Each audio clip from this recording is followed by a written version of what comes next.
We're here in Andhra Pradesh and we've been studying and sampling chemical farming versus natural farming, and one was we took a sample from marigold from the chemical farming. With the chemical farming, what's clearly noticeable, really hard firmness of the soil. Try and get a sample out.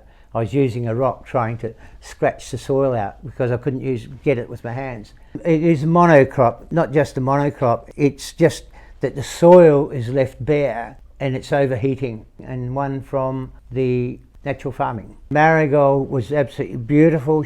It had a large proportion of flowers. The plant diversity had a large proportion. There was no sign of insects, there was no sign of any disease, and guess what? When I went down to take a sample, I went like this and I just dug it, and my hand literally went in like that, and I come out with a big handful of soil. What we found was quite astonishing.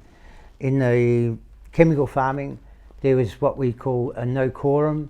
What I mean by that, there was just very light activity in our sample.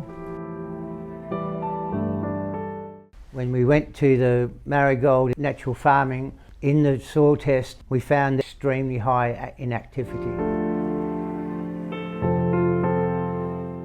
When we took those samples, that in the chemical farming, there's like a little trumpet, a little tube, and the flower where the flowers, and they were aborting by a large amount. We also found grubs, and we went back into the natural farming and we didn't find one abortion of flowers being dropped.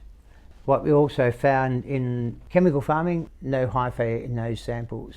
We found hyphae in natural farming. What we've found under the microscopes is a clear evidence that natural farming, soil structure, biological structure, cell structure is far superior to our chemical farming.